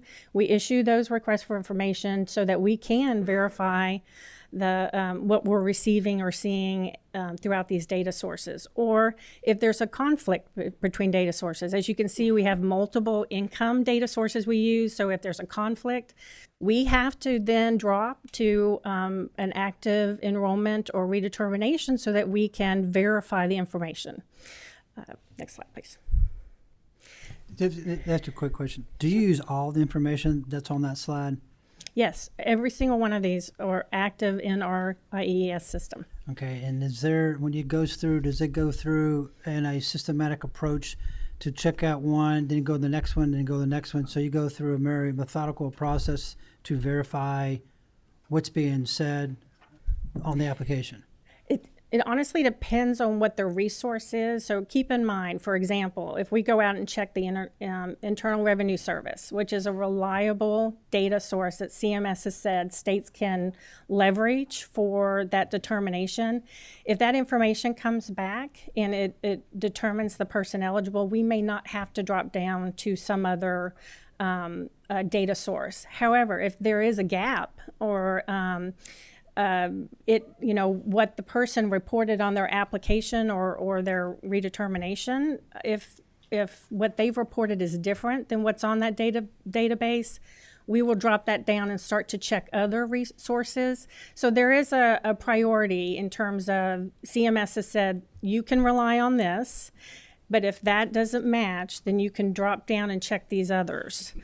So there are situations where that happens. However, again, we hit them all if we can't verify it through one. So if there's if we go through that kind of that chain and we determine that something isn't being verified or matching, then we will take it to have it verified, with the eligibility worker. Okay, this is as another a question in the last budget, and help me see if there's a tie or if this relates to this. In the budget, I think it's around $28.8 million that we have an RFP that's out, or we've allocated, and there's an RFP out to look at different data sources in order for the eligibility. Could you? I apologize, Representative Fleming. I'm not sure what you're talking about. Okay, well, I saw that in the budget. And then to me, it's sort of, I thought it might relate to this. That's why I asked the question, try to get some clarification if that's the case.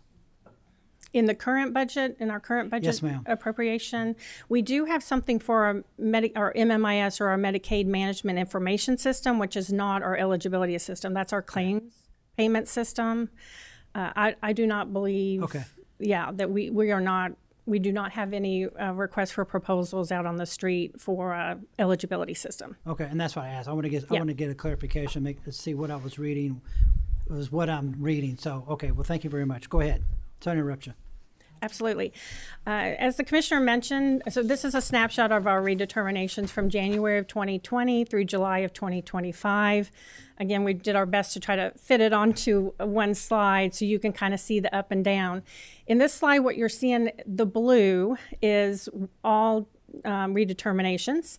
The orange are redeterminations we were able to perform what we call passive or ex parte. And that means we've gone out and checked all those data sources that are required for us to check. the information came back and we were able to verify it. It's a trusted data source. The information came back, it verified with what we had, and we were able to automatically determine the person eligible. So Kentucky has a very high passive renewal rate. We're one of the highest in the country. And the reason for that is we have all those very robust data sources. We also have a really good process to drop people to an active redetermination in the event we cannot determine somebody eligible through those data sources. So, so what you see there, the orange line and the blue line match up quite a bit, and that is because we have such a high rate of our passive renewal. Another question was about how do we provide oversight of the eligibility activities? How do we know what we're doing is right? Well, there's various ways that we monitor that, and we conduct regular audits of the enrollment and redeterminations.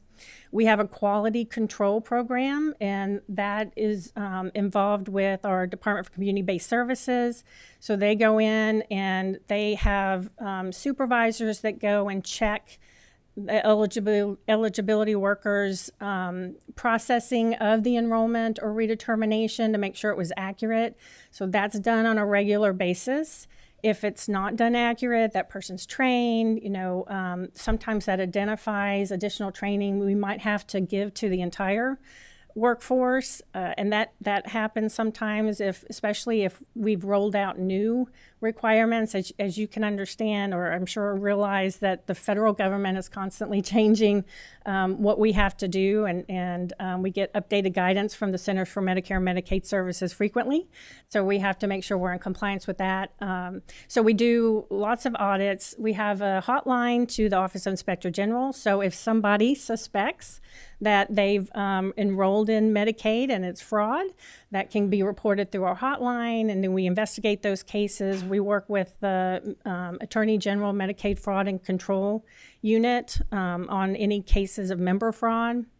We also, we have regular reports. We're always tracking the trends of enrollment to see, is it increasing, is it decreasing, just to kind of keep a thumb on the pulse of enrollments and redeterminations. And then we track appeals. So if we start to see a large number of appeals for eligibility, enrollment, or redeterminations, then we take a look at those to see, is the system doing something that it shouldn't? Do we need to make changes based on the appeals trend? So there's a couple other things in here, but there is a lot of tracking and auditing and monitoring of the system. We also send monthly files to the Centers for Medicare and Medicaid Services. They receive all of our eligibility information. They are also auditing on a regular basis and informing states if they see errors in eligibility determinations. So there's that federal oversight as well.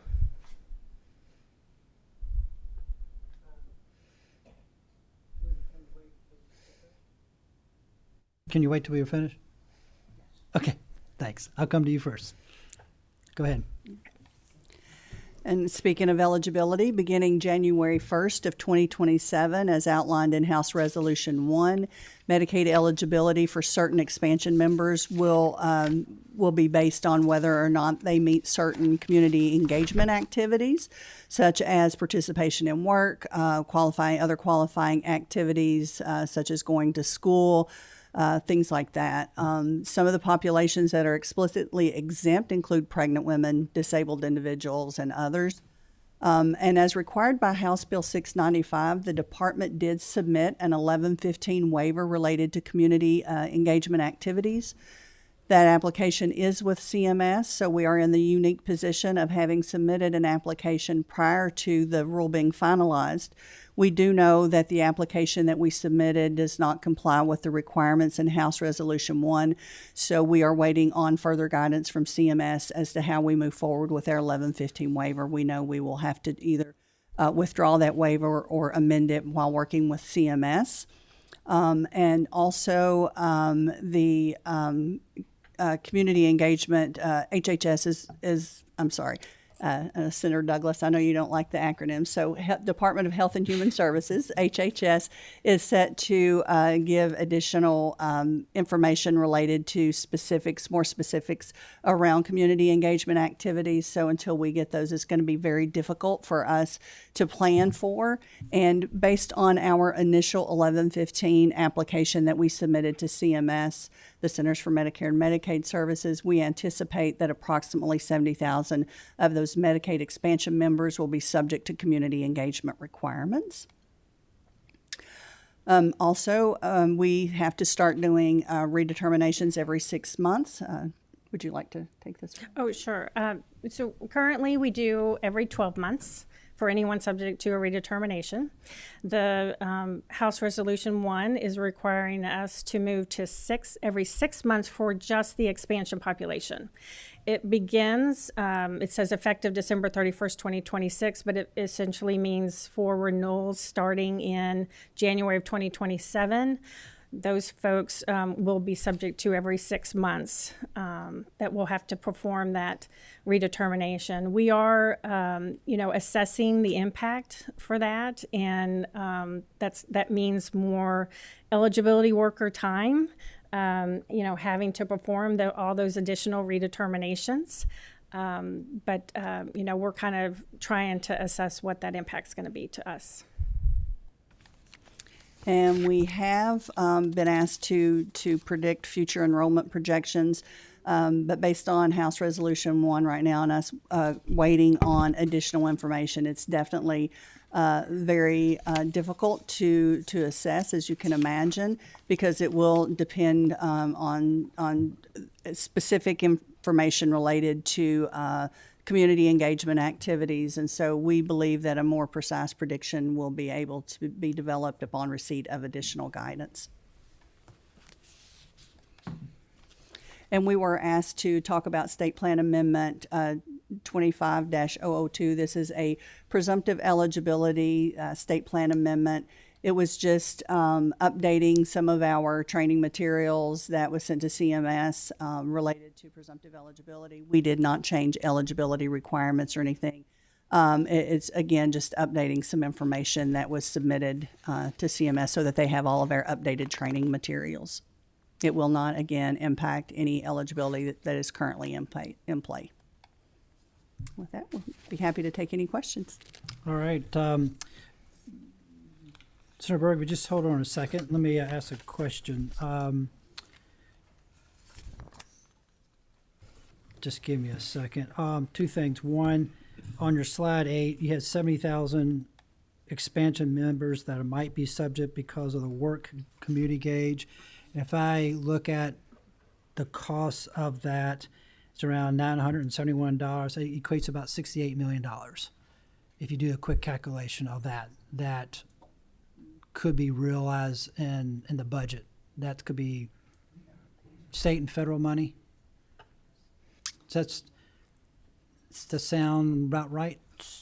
I want to make sure I understand the question. So you're saying if those 70,000 individuals no longer qualify for Medicaid? Because of work requirements that they could be subject to not to be on they're subject not to be on Medicaid, or they'll be rolling off because they need to be satisfied those requirements.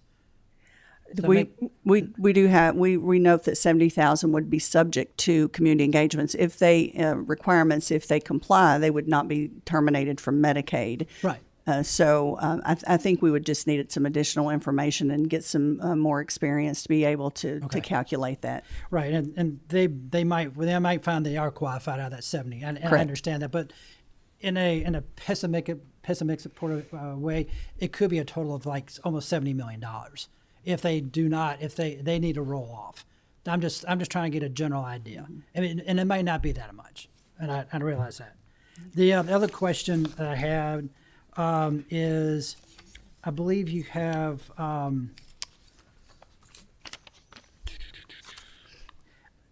in the eligibility, I believe you have like public consulting contract that helps you out with eligibility, and that's around, I don't know, 480, maybe $500,000 of a contract with them, and you also have like 9 individuals that fall under the eligibility for about 600,000. Could you tell me the difference or explain that? Because that's the numbers that I pulled from the contracts, as well as the numbers that y'all provided on personnel. So I would have to look at the contract. We contract with the Department for Community-Based Services to do our eligibility. We currently do not have a contract with Public Consulting for eligibility-related activities. No, we do not. We're not. You don't? Okay. Well, okay. It was in the sheet of all the contracts, and they popped up. That's why I asked the question. Okay, Senator Berg, I appreciate your patience. No problem, sir. Thank you, Mr. Chairman. Thank you guys for everything you do. I mean, this is such integral data. We need to have it. I'm going to make a statement, and then you're going to tell me where I'm wrong. I have been told that unequivocally the fraud in Medicare and Medicaid is on the part of providers. Providers billing incorrectly, using wrong codes, making up patients, making up diagnoses. I have never actually seen statistics that show that patients themselves are attempting to fraudulently enroll in Medicaid. Now, Medicare, you become eligible at a certain age or with certain conditions. How big of a problem is fraudulent enrollment in the state? And what do we do to make sure that the people who are actually doing the fraud, which is not the patients are not committing fraud, it's the providers that are committing that fraud. What are we doing to monitor that and stop it before it happens? Okay. Thank you for that question, Senator Berg. It is true that member fraud is much lower. And, in terms of if you're trying to compare it to provider fraud, it's almost non-existent. It's so small. And the reason is because we have such aggressive data sources that are used. We have so many stringent processes and procedures related to making that determination that eligibility fraud is very, very rare. It doesn't mean it doesn't happen, but it's very rare. The majority of our fraud cases that we work very much closely with our law enforcement partners, the Attorney General's Office, the Federal Bureau of Investigations, they are provider fraud. It is. It is the largest and most significant in terms of the funds the Medicaid funds that are used. It is on the provider side. Follow up, sir? Are we putting as much energy and effort into those people as we are in trying to keep the very small number of people who either think they're eligible and aren't, or who are, I don't know why you would apply for Medicaid if you're not eligible, because it's not a great service. It's not going to get you very much. But, it seems to me, fiscal, be responsible. We need to put our work into making sure that we review these charges, that we aggregate this data, that we look for outliers, that we can identify who is abusing the system. And that's not looking at, whether this whatever is working 30 hours a week. I just feel like we're backwards. So we do have extensive activities around the provider fraud.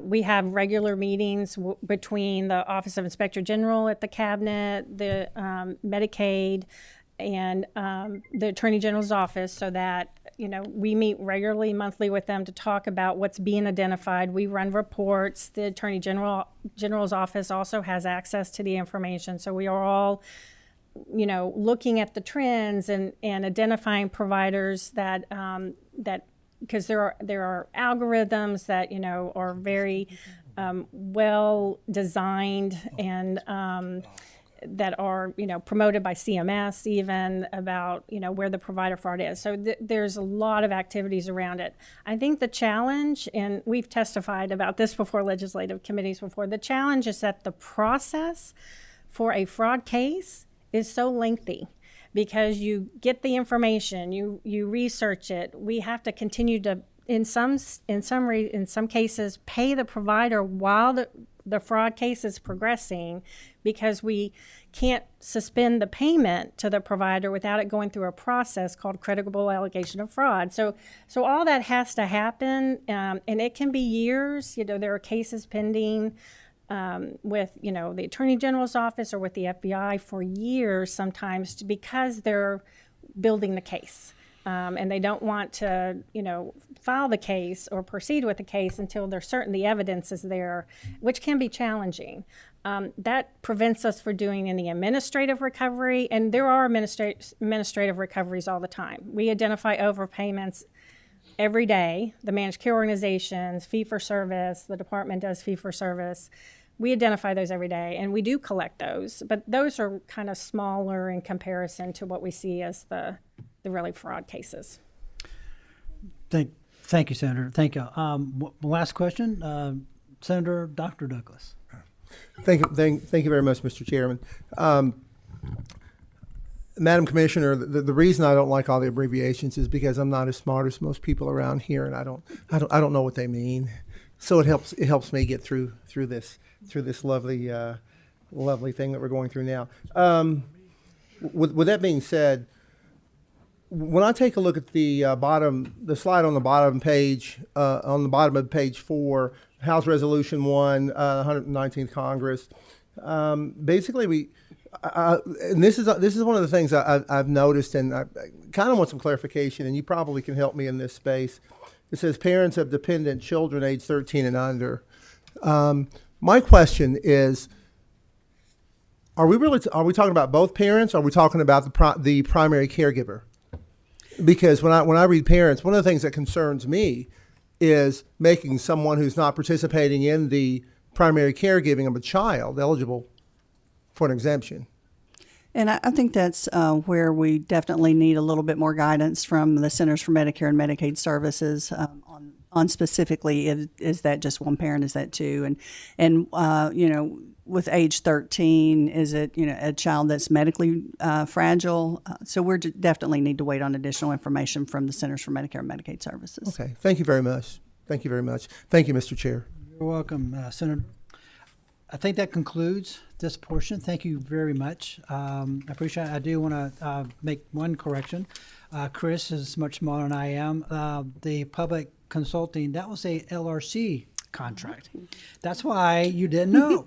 But it did pop up on that, so there you go. You learn something new every day. So thank you all very much. We were both right then. There you go. That's a good spirit.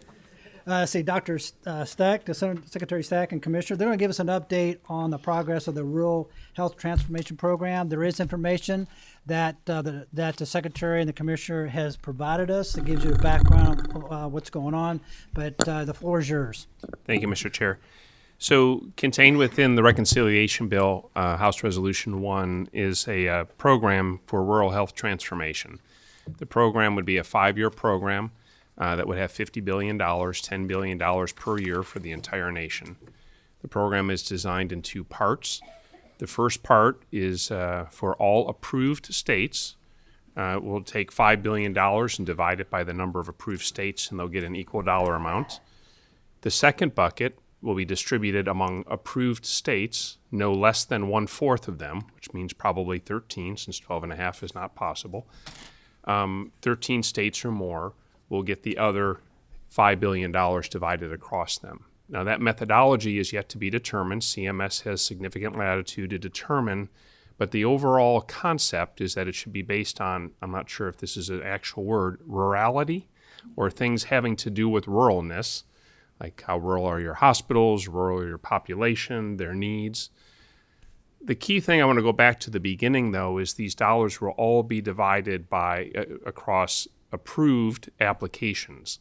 So the concept there is that this could be a competitive process I think some have messaged the possibility every state gets at least $100 million. I don't think that's the case. You have to submit an application, and the application will have to be selected. So at this point in time, as you all recall, the bill was passed and signed into law on July 4th. We have yet to receive official notice of funding opportunity from the Centers for Medicare and Medicaid Services.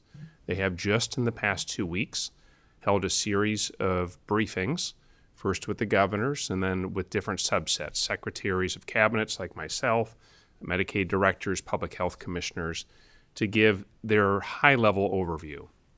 Those briefings have mostly been constrained to telling us what we already knew in the law. They have additionally, though, told us that we should expect to receive formal notice of the funding opportunity in the first 2 weeks of September, that we should also anticipate that all applications will be due sometime in the first half of November, and that it is their intention to notify all states on December 31st, if not before, who will or won't get money. They didn't say if we will also be told how much we'll get, but the presumption is we will hopefully be told if we're getting it and how much. The application is difficult. It's extraordinarily complex, in fact. Every state in the union is in the same situation as we are. We don't yet have sufficient knowledge of what they will require. You could imagine some states creating a 500-page application. You could imagine another putting in a 50-page application. The details, how much they do or don't want, is yet to be determined, is not really quite clear. They have been pretty clear on all of these calls that I've been participant in that they do not intend for this money, notwithstanding the reference within the law, that this will be paid, money used to pay for clinical services. The goal is to transform healthcare. It is not to sustain healthcare. This is not a replacement for money being lost. And let's put this in context. Tens of billions of dollars, if this goes through, will come out of the Kentucky healthcare delivery system over the next 10 years. We have the prospect here of maybe getting $600 to $800 million if we were lucky back out of the tens of billions that we will lose. So it is a small amount of money. It will not plug the hole. What it does give the small opportunity for is, can we find ways, because there's no state match required for these dollars, can we find some ways to try to project healthcare to people living in rural communities in a future further resource-constrained reality? It also is included in the law, and it has been mentioned on these calls with federal partners, about the concept of right-sizing rural healthcare. I emphasize that because the title references rural hospitals, and there are some elements in there that talk about looking at the variables that lead to rural hospital closure and various other things for rural hospitals providing services. But an element that the administration has shared in briefings is that it may in fact mean less is more in some areas. Doing it differently may be more efficient with less. This is obviously of big concern to our hospital community. We have a lot of rural communities, and the hospitals are typically one of the largest, if not at least the second largest employer in a community.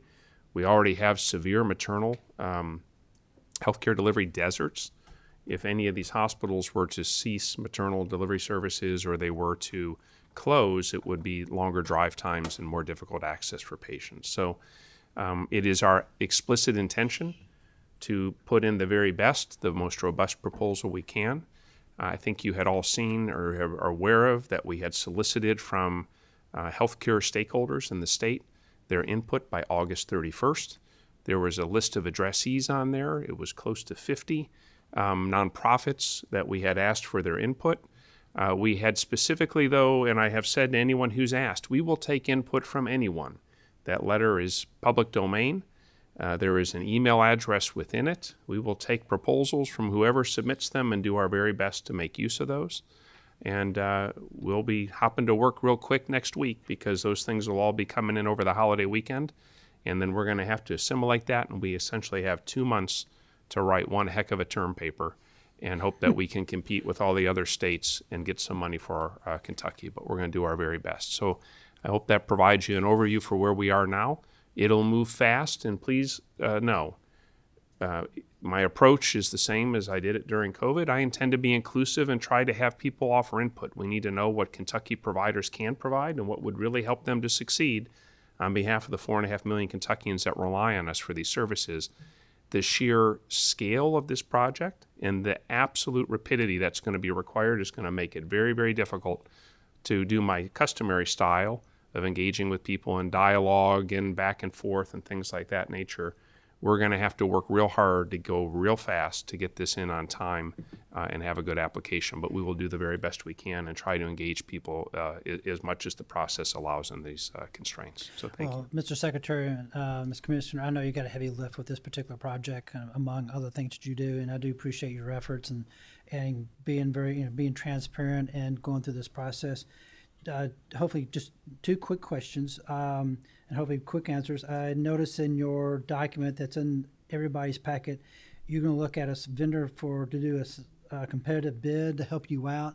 Could you explain that briefly? And then what did the CMS call? How the CMS call go yesterday? And can you report anything in addition to maybe what you've articulated? If that's assuming that was part of the conversation from yesterday. Sure. So for the process, we have a master agreement with 10 consulting groups that we're allowed to draw from, and this has gone through the normal full RFP process previously. And so there's 10 vendors. We can do a streamlined approach to let all 10 vendors have the opportunity to compete for projects.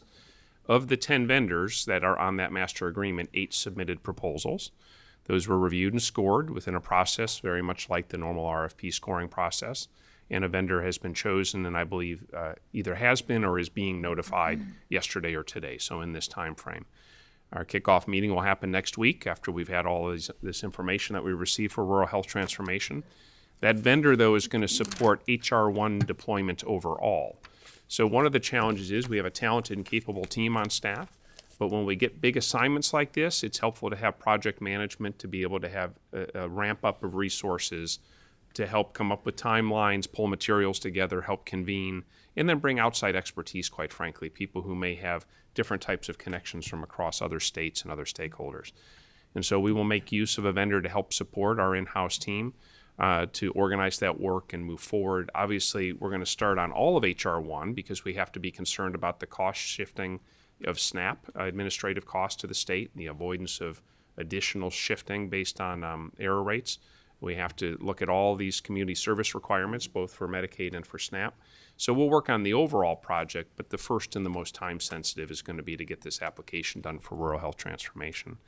And with regard to what we learned on the calls, I pretty much shared what we had. They really only shared 5 or 6 slides, and the slides pretty much told us those dates that I recited earlier and emphasized that it was about transformation, not paying for care already being provided, and that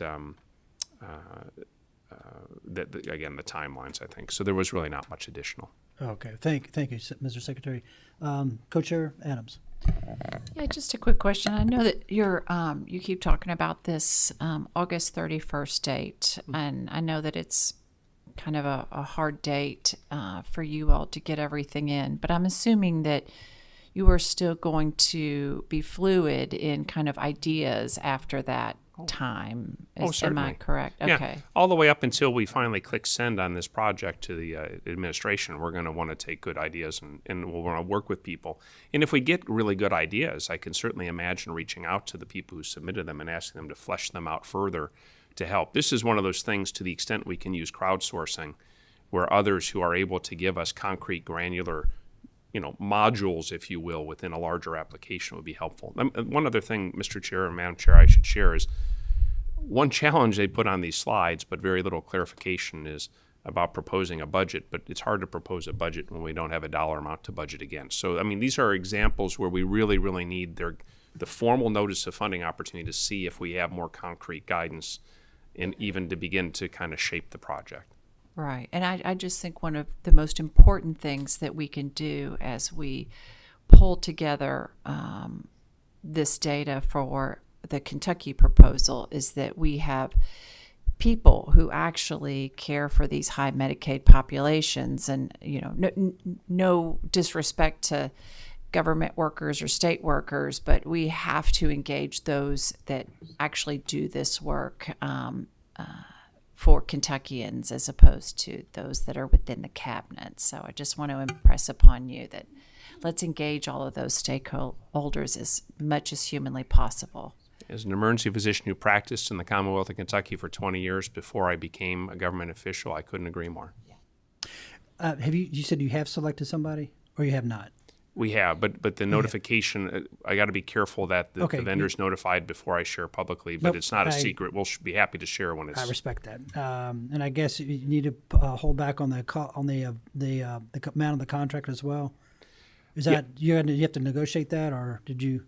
Yeah. So one of the things about this structure is we have a set fee schedule that all 10 of these vendors, when they bid for a project, the hourly rates are already determined in a master, so they don't get to change that. It's just about how many hours they estimate the work will require. Okay, well, we'll follow up with you. Sure. What that is and so forth. Okay, thank you all very much. Appreciate your time and the update and so forth. And we've got one more item, board, and I appreciate your patience. We have two people that have signed up, Miss Kay Tillo and Sherry Kulik.